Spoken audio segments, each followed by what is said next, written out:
Good morning, Claudia. Thank you for joining us this afternoon, and thank you for agreeing to this interview. Would you please just introduce yourself?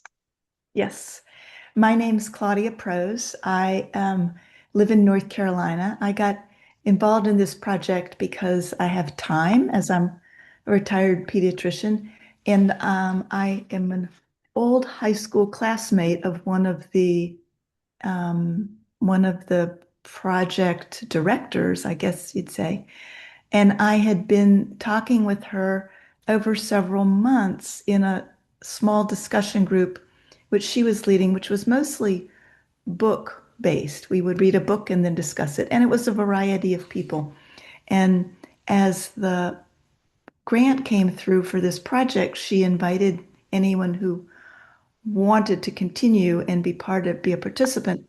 And I was very interested. I had heard a little bit from her about the project, but didn't know about it in detail. But I was just very interested because she was a good facilitator at helping us exchange ideas, and I have no experience really with military families. A few patients in the past, but I didn't grow up in a military family. My father was in the Army Corps of Engineers, but nowhere near any kind of combat role. And my family was definitely very engaged in the civic society and organizations, but not militaristic at all. And in fact, I was and have been fairly anti-war myself, having come of age during the American War with Vietnam. So I was very interested in the project.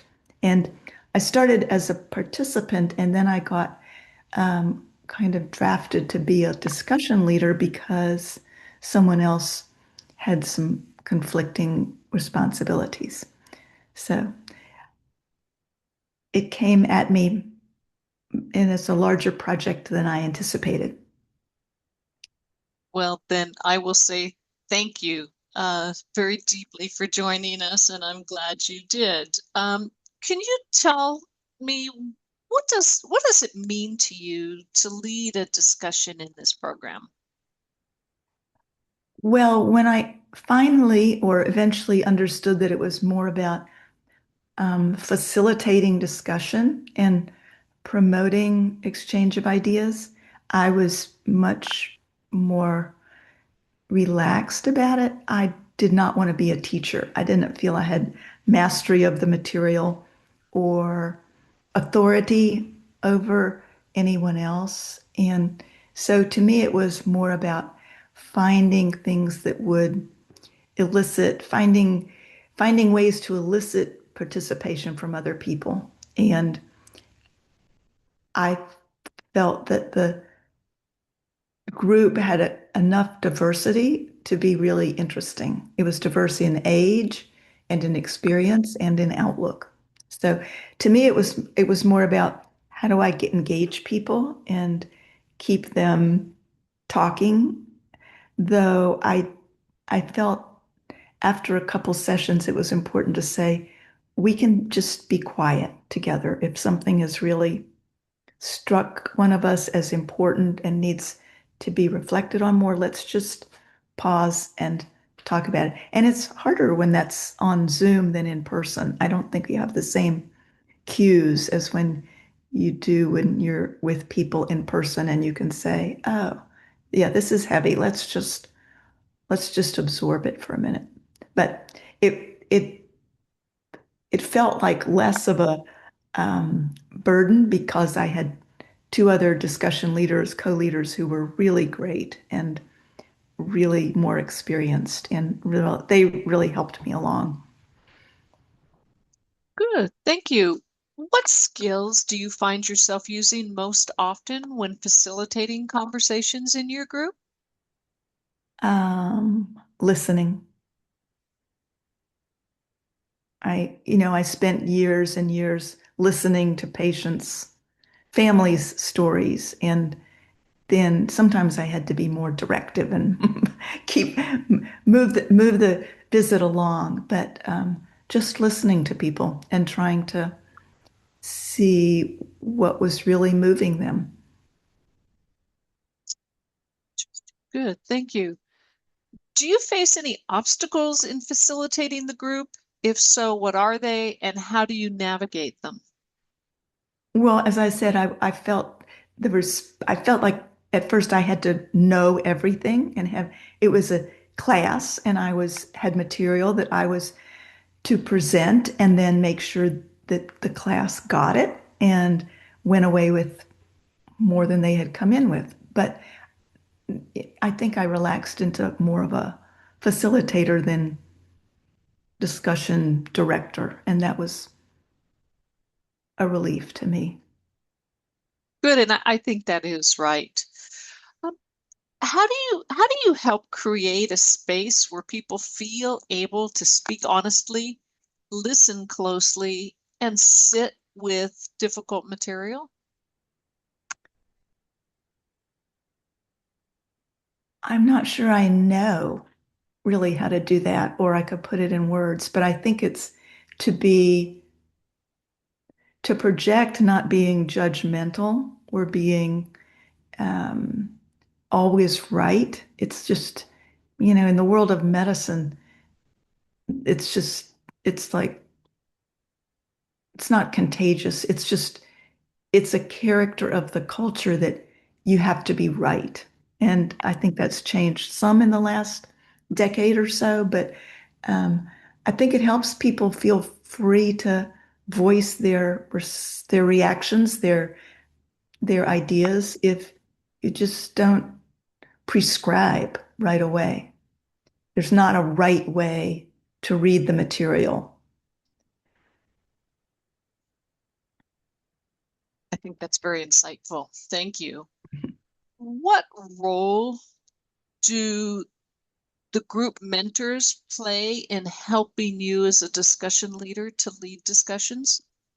Well, we were really lucky to have Susan Dixon as our mentor because she was so familiar with the material, well, especially the Vietnam half of the material.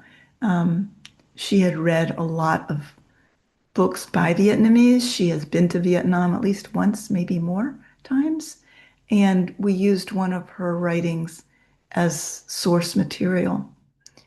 So I thought she was also very insistent and repeated that we're talking about memory. We're talking about how memories are shaped and reshaped. And we're not talking about especially with regards to the American War in Vietnam, we're not here to litigate the war. We are reflecting on memories of it, whose memories, what memories get told.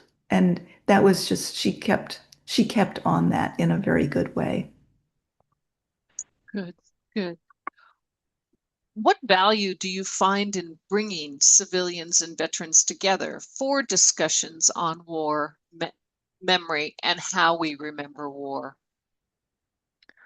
Well, for me, it was very, I really value the discussions we had because I, I think the older Vietnam vets were more of a mind. They were sort of similarly minded about their experiences, at least the ones who voiced it. There were younger vets who had been in other wars who were less revealing about their experiences, but um, there were also family members of veterans who had their own sort of openings into, oh, that's what my uncle went through, or that's what I want to ask him about. That's what he hasn't talked about. So it was, I just felt it really increased my respect for the service side of military work. Um,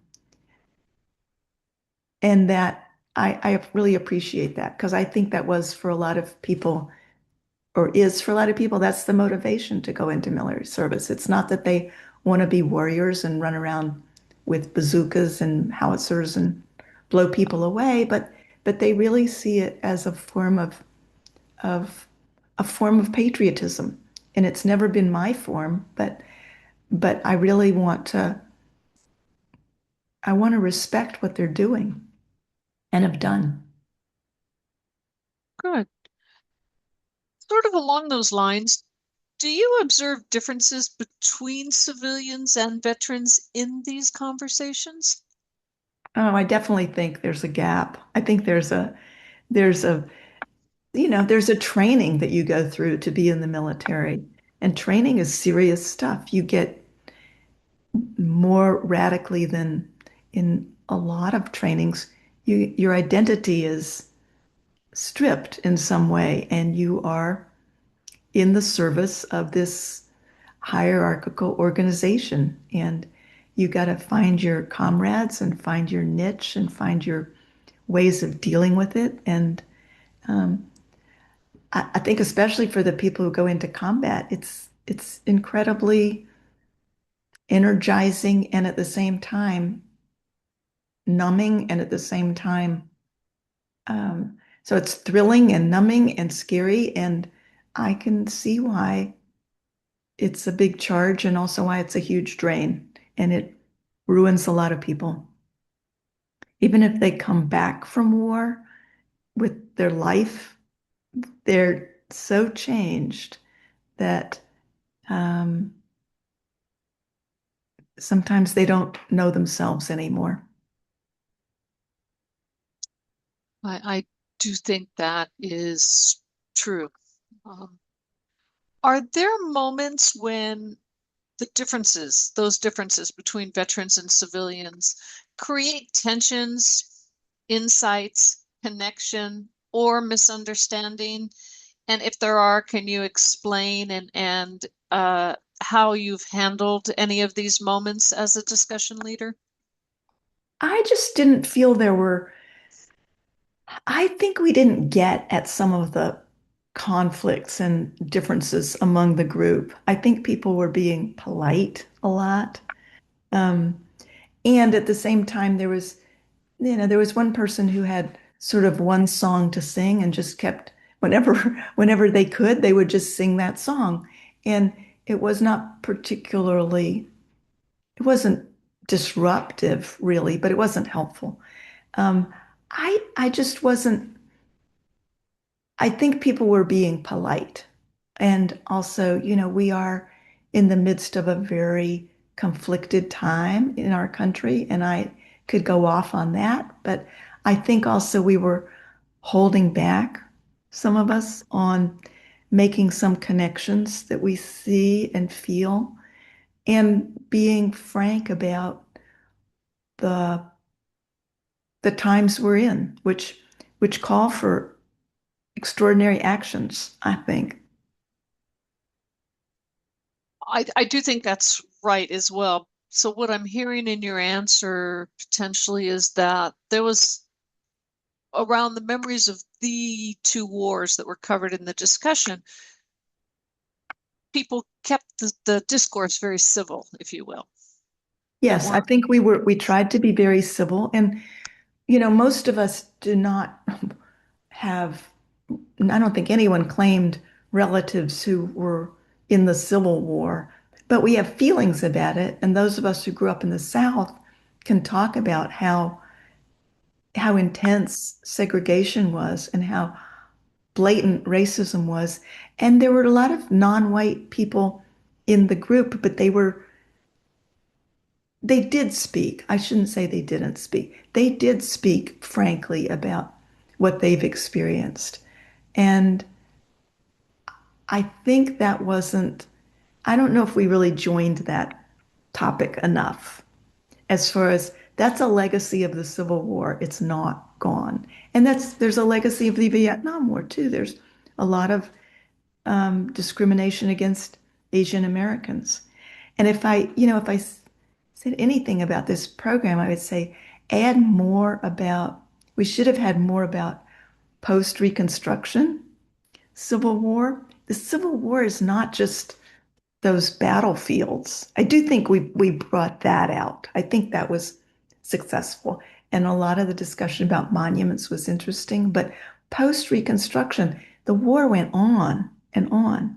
And um, every, I don't know, every generation or every 50 years, certainly every 100 years, there's a huge wave of anti-immigrant sentiment and activity in this country. And so it's kind of like the legacies of one of the legacies of war, the myths of this country, the myth of a United States, a peaceful United States, the myth of a melting pot. It's not a melting pot. It's like we're not crayons that get melted together. You know, we're people with really different backgrounds and cultures, and it's a rich quilt, but that's not that's not the myth of the United States. So somehow I think the program was great because it brought out some voices that I had not heard clearly, but boy, it could go on. It could go on and on and on and on. You know that much better than I do. There's so much possible good discussion, which can be conflictual too. And so I don't think I can't imagine with a class group like that having a whole lot of conflict. I just don't know how it would go. But I think it would be good for people to have been more frank. There was one time when we were talking about renaming places and removing monuments, but it was about changing the names of things. And one person voiced a so what? That's really not important. And we didn't draw that out. And I don't know if they didn't feel like they had more to say, but it would have been interesting if we'd gotten more of that. It would have, and I can imagine the time in discussion sometimes is very short. And I will tell you, uh, as an organizer of the project, making decisions around reading is impossible. And hindsight's always best, or better. So, but I do appreciate that because if another program is going to come to the fore in the future, then we need to understand how we can do better. So I appreciate your comments there. Sure. So, sort of along the lines that you were talking about the discussion groups, or what comes up in discussion, is there a common thread that tends to emerge in the conversations that you could draw through the 10 sessions? Is that thread, and if there is that thread shaped more by the participants, the readings, or the discussion leaders? Oh, I think there is a common thread, and that was the untold stories, the unwritten stories. And I think that could be even better, but clearly people saw that. And we were really lucky. There was one participant with a Native American background who's really knowledgeable, and that person brought out more from that world, which I think people knew a little bit about, but it was it was just it was very illuminating and very, I thought, and very real because this is the experience of their family, their forebears, and there was a lot there. So I think it's the untold stories. And some of them are untold because they're so painful. Some of them are untold because they don't get made into Hollywood movies. Some are because they don't make it onto social media, and that's where people live now. And that's to me, I think it's the other voices. I wish we had heard from nurses in the American War in Vietnam. I think because I mean, that's only 50 years ago or 60 years ago, but women were still sidelined in the, what's the word, in the history. As women write more history, it'll be probably amplified, but yeah. I think that is absolutely right on. Um, so thinking about exploring story, memory, and meanings, how do how do group stories such as this program create memory and meaning? Do they? I think they do. I think um, they're a little fragile in that, we're not meeting in person. We're not ongoing. It's not ongoing relationships where things get recalled and rehashed and reviewed. Um, but I think we created some memories. And some of the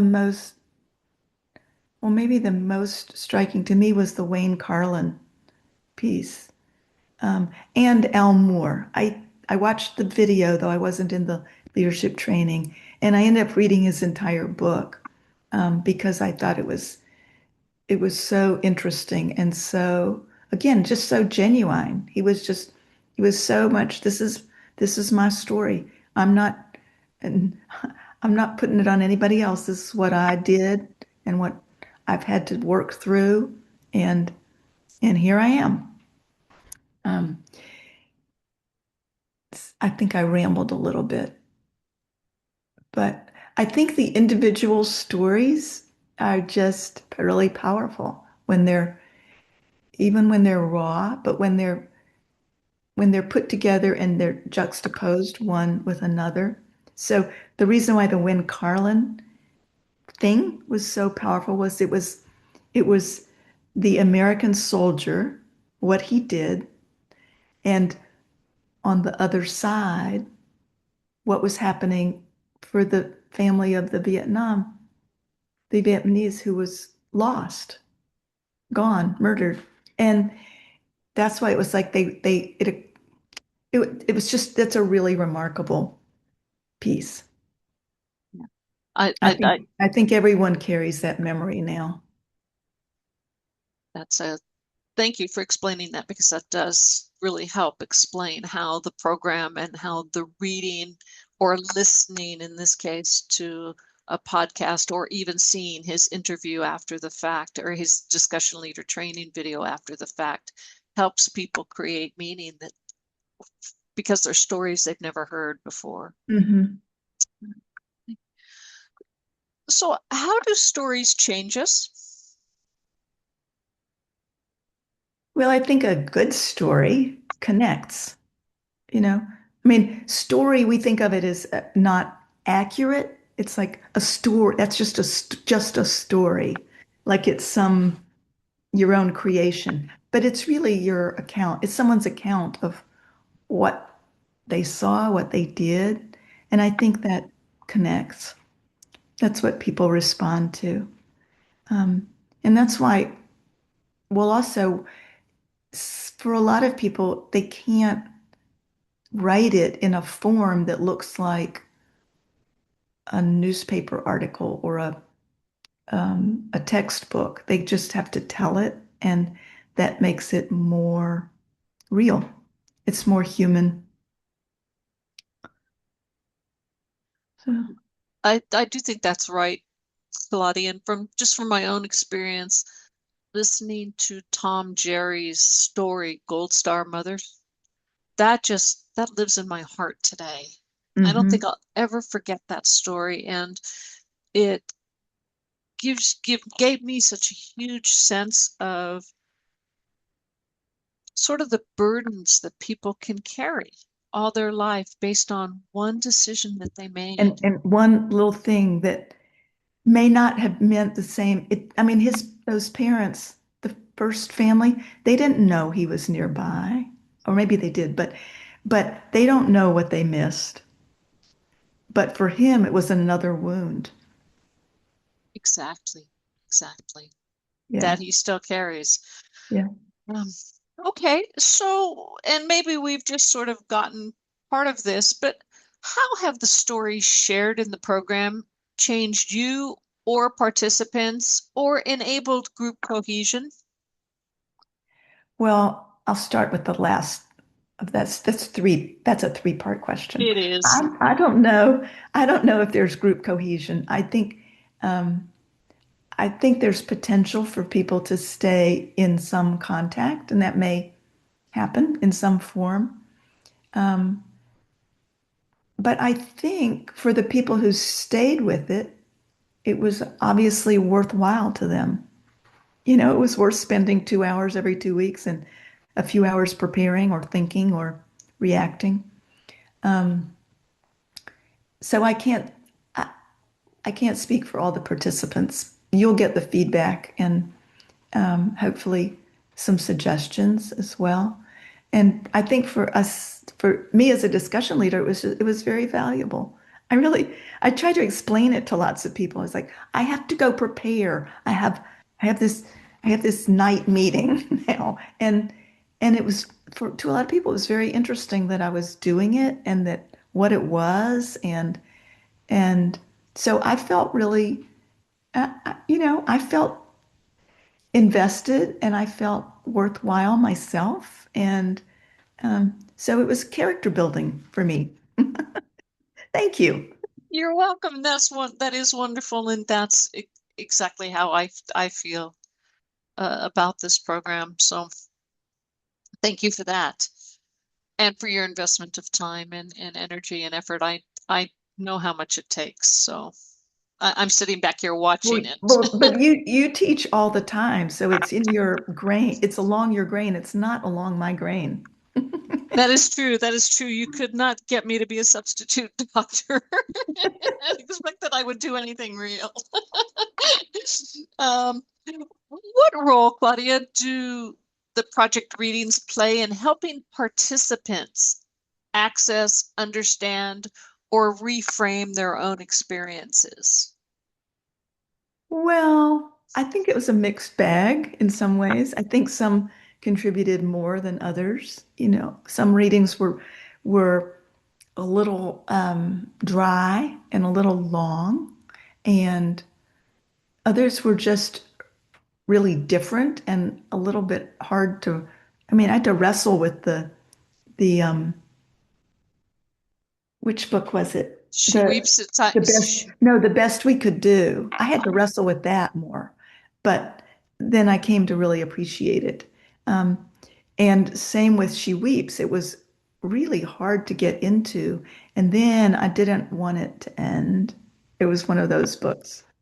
Um, so I think some were better than others. It was a little unbalanced in that sometimes it seemed like there was a lot to read. And I think I, for me, it's better to read the whole book. But that is a lot to put on people when it's a book every 2 weeks. I think for people who have full-time jobs and or full-time school and or family responsibilities, that's a lot. But um, some of the Civil War reading was just too long and ponderous, but some of it was so shockingly, blatantly white supremacist. You really had to read it to believe it. I think a little piece of it wouldn't do. A little dab would not do you. Um,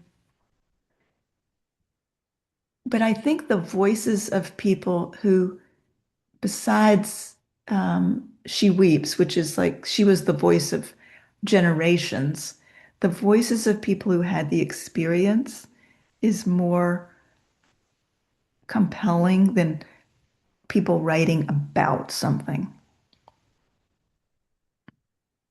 That makes perfect sense. Um, um, let me ask another question. Are there some things worth forgetting, or do even painful memories have a role in how we understand ourselves, history, and one another? Oh, that's a very obvious question. Yes, painful memories have a huge role because they don't go away. It's like history. You can't erase it. You can re-understand it. You can expand it. You can interpret it somewhat differently, but you can't change what happened. And I think the lessons of the Americans who fought in Vietnam is you you can't erase those memories. They are forms of trauma which can be suppressed, but they can't be erased, and they come out and they affect you and they affect your responses and they affect your behavior and they infect your relationships with people and they have to be dealt with. So it's really what we owe that to people that go into war in military service. So, that takes me off on a rant about what do we really do for how do we really respect service people? That's an extremely important question that as a culture, I think we should grapple with. Yeah. Okay, I'm gonna switch gears here, even though a lot of it's come out in your discussion, and let's spend a little bit of time on some questions around personal reflection and impact of the program. So how has leading these discussions affected you personally? Well, I think I've touched on that. I think it's moved me to think differently about people who go into military service. Um, I have more respect. I think maybe the American War in Vietnam was different because people were drafted. I mean, I had one of my classmates enlisted. Some people were being drafted. People made all kinds of decisions based on what lottery number they had. But overall, it's just that I feel a better. I feel more respect for military service and what it costs. And it doesn't make me agree with the costs in terms of dollars to our economy. And it doesn't make me agree more with the wars that are being waged. But I just have more respect for people who've fulfilled what they consider their patriotic duty that way. Okay, thank you. Um, is there thinking about no, that's it's important to recognize that, and I think it takes courage to say it out loud, and I actually agree personally with that from my own perspective, right? Yeah, I and could say that's a great outcome for many of us. I have several friends who are activists and have been peace activists their whole lives. And it's been, I'm telling them very honestly, it's been somewhat eye-opening to me. And it's not just, oh yeah, these are Vietnam vets who joined VVAW after they came back and saw the light and they did this and that. It's people who served and have some wounds, have some experiences that have changed them, and it's just appreciating what they did. It's respect. It's not trying to change them or change my. They're not trying to change me. I'm not trying to change them, but I don't mind telling my peace activist friends how it's affected me. I feel like it's they could use some of this lessons also. Just hearing from people who are still, like I was in the Navy, someone was on the someone in our group was on the USS Cole and was on the same deck where how many people got blown up. And very, it was emotional to be thinking that while at work there on the ship. And it's emotional to hear it from someone who's that touched. Mhm. who lived it. I Yeah. agree, and I think that's part of NEH is the National Endowment for Humanities. Their motivation in funding these dialogues on the experience of war discussion groups. Um, they are intended to give veterans a space to talk, and then programs like ours that bring veterans and civilians together to Hmm. talk, because it's that understanding that can be developed between veterans and civilians that becomes Hmm. so powerful in letting us actually have open conversations about war and its impact or legacies on society. Right? War Hmm. doesn't stay on the battlefield, and that's Hmm. No, I agree. I agree. yeah. So thank you for bringing that out. Is there is there a particular conversation, reading, or moment from the program that has stayed with you? You've mentioned a few things, but is there?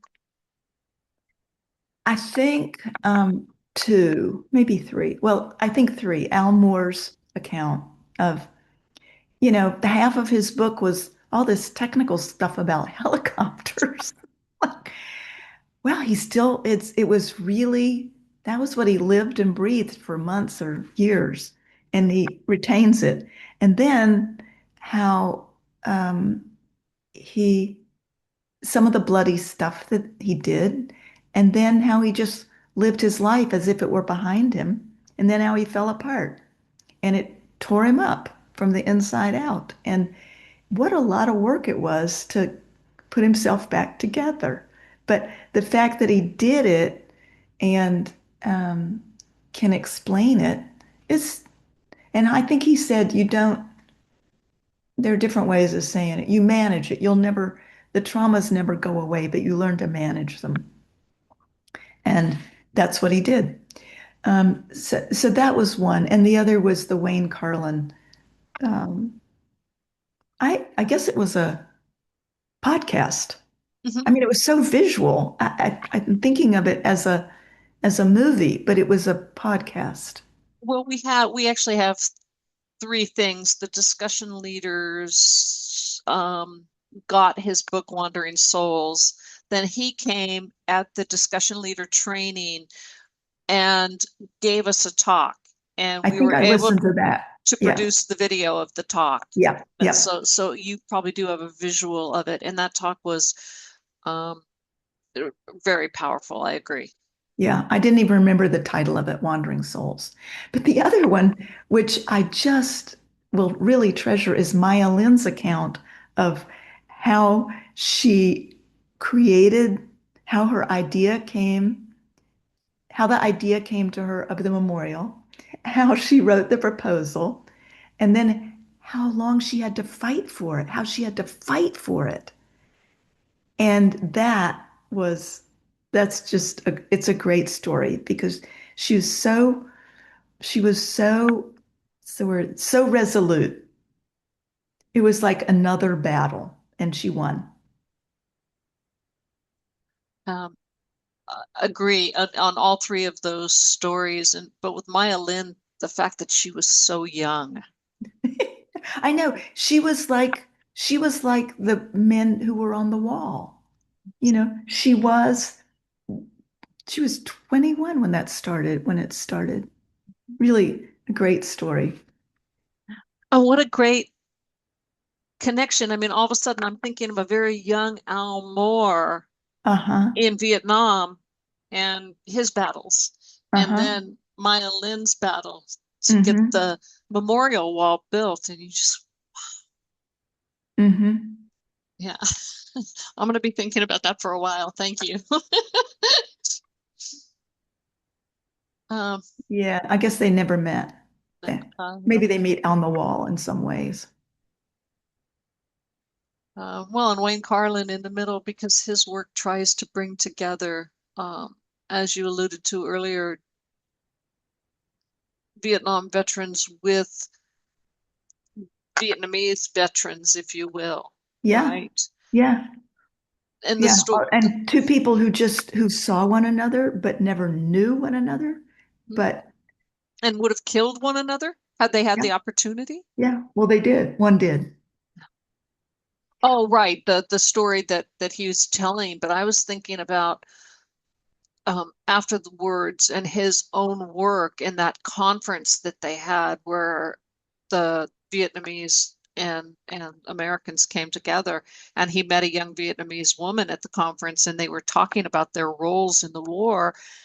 And um, he said, as he listened to her talk, he realized he was active in that area where she was talking about, and she's, you know, on the North Vietnamese side and he's on the American side. And he said, if I had met her in Vietnam, I would have killed her if Hmm. I had come across her. Hmm. And it just impacted him in such a great way that he's just dedicated his career and his life to bringing out stories. Wow, it's so powerful. It is. It is. Claudia, what have you learned from participants that you might not have learned anywhere else? Oh, I can't. I think I've covered that. Yeah. I Okay. think I've covered it. Okay. We can think about the Native American stories and the discussions that have come out and all kinds of things. Okay. What is one moment from your time as a discussion leader that captures the value of the work you've done? Well, I think there were two. One was the woman who said she was going to talk to her uncles and her father about what they remembered because she realized their memories. She needed to hear their stories. She wanted their memories to become part of her memory. And the other was the participant who brought in a poem from someone who'd been writing, who'd found that writing poetry was his way of dealing with all that he had done and experienced. And I think she read it aloud, and it was just, well, I think poetry is meant to be read. I guess a lot of the time it's better read aloud first and then read on paper or read on screen. But that was just a wonderful sort of, I don't know, like a discovering a gem. And she hadn't been thinking of it, I guess. She said she remembered it because of our talking about stories and poems. But I just appreciated that. It wasn't in the syllabus, it wasn't in our readings, it hadn't been hashed over and filtered through, but it came. Mhm. Mhm. It came like fresh to all of us. Yeah, that's thank you for that. That's very interesting. That came from Jennifer Santis, who actually leads the Veterans Center at National University. And the poet, I believe, is Jim Garrison, if I'm remembering his name correctly, and I may not be, but he was running poetry groups at the university for veterans. Hmm. And that particular piece just hit her so hard when he was working with the veteran students. And then whatever you were doing in discussion that night brought that up for her. And so she wanted to share it. That was really powerful. I agree. Hmm. Okay, and finally, thank you so much for the time that you're giving me here with this. What do you hope participants carry with them after leaving these conversations? Oh, I think just the interest to engage with other people in conversation about war. And especially in these times where there's a lot of waste of, of good human potential and a lot of money on a needless war and on trying to rewrite history. We can't tolerate it. We can't let that happen. Um, it's unconscionable because there have been so much effort to make this country be what it can be. And we're we're going backwards and we shouldn't go backwards. It's just there's there's been too much effort and there's too much potential to be gained to go backwards. That I can't get more political. I could get more political, but I probably shouldn't. I feel like I've had to restrain myself, and I don't know how you write that into this, but um, yeah, we can't go back. Good. Okay, I'm going to stop the recording.